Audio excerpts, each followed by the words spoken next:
অনেকে বলে যে নামাজের মধ্যে মনোযোগ নাই। নামাজে যখন দাঁড়াইছি সারা দুনিয়ার খেয়াল আমার মাথায় চলে এসেছে। একটাবার ভেবে দেখেছেন আপনার নামাজ অবস্থায় কেন আসে, অন্য সময় কেন আসে না? কারণ শয়তান কখনো চায় না বান্দা তার আল্লাহর কাছে যাক, আল্লাহর রহমতের কাছে যাক, আল্লাহর প্রিয় বান্দা হোক, এটা শয়তান কখনো চায় না। এখন সে মাধ্যমের হাজারটা মাধ্যমের একটা মাধ্যম হচ্ছে নামাজ। বান্দা যখন নামাজে দাঁড়ায় তখন আল্লাহর রহমতের অনেক কাছে চলে যায়, অনেক কাছে চলে যায়, অনেক কাছে চলে যায়। যেমন নবীজি বলছেন, বান্দা যখন নামাজে সিজদায় যায় তখন তার কপালটা জমিনে লাগে না, আল্লাহ পাকের কুদরতি রহমতের দরবারে লাগে।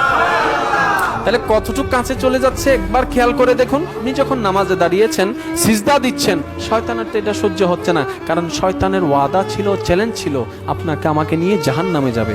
তো নামাজের কারণে আমরা কাছে চলে যাচ্ছি, যার কারণে অন্য সময় সেই খেয়ালগুলো আসে না, নামাজের সময় যে খেয়ালগুলো আছে। কেন আসে জানেন? শয়তান আমাদেরকে অনুভব করাতে চায়, তো নামাজের ভিতরে অন্য খেয়াল করস, এই খেয়াল করস, সেই খেয়াল করস, এই নামাজকে আল্লাহ কবুল করবে, এই নামাজকে আল্লাহ পছন্দ করবে, এরকম নামাজ আল্লাহ পছন্দ করে না, করিস না, করিস না, তো নামাজে মনোযোগই নেই, নামাজ পড়ার দরকার কি? এই খেয়াল করে যাতে আমরা নামাজ থেকে দূরে সরে আছি।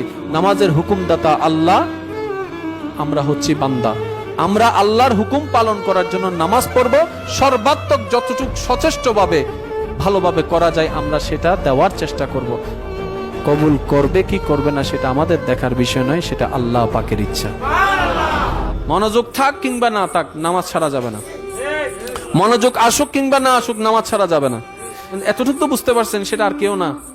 আর শয়তান কেন আসলো মাঝখানে? যাতে আপনি আল্লাহর রহমতের কাছে যেতে না পারেন। তখন পারলে এতটুকু করেন, শয়তান সাহেব যা মন চায় তা করো, আমি রুকু বন্ধ করব না, আমি সিজদা দেওয়া বন্ধ করব না, তুমি যত আমারে জ্বালাবা তত আমি নামাজ আরো দীর্ঘ করে দিব।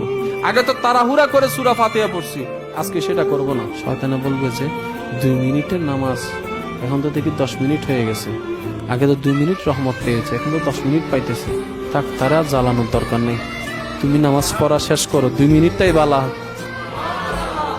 শয়তানের সাথে যুদ্ধ করতে হবে এরকম ভাবে। শয়তানের যেটাকে না বলবে আপনাকে আমাকে সেটা হ্যাঁ বলে দেখাইতে হবে। শয়তান চাইবে আপনি আমি যেন আল্লাহর দরবারে ঝুঁকে না যাই, সুবহান রাব্বিয়াল আলা না বলি। যখনই এরকম ডিস্টার্বটা করবে তখনই একটা কথা মনে রাখবেন, আস্তে আস্তে পড়া শুরু করবেন, একটু সময় দিবেন, একটু সময় দিবেন। শয়তান দেখবেন যে আস্তে আস্তে, একদিনে তো আর হবে না, এক সপ্তাহে হবে না, করতে থাকুন না, দেখবেন যে আস্তে আস্তে শয়তান আপনার থেকে নামাজের ক্ষেত্রে দূরে সরে যাবে। এই মনে করুন 30,000 গুনাহ করতে আপনার 30টা বছর সময় গিয়েছে। 30 বছরে 30,000টা গুনাহ মাফ হওয়ার জন্য একটা তওবাই যথেষ্ট। এতটুকু বিশ্বাস কি আছে?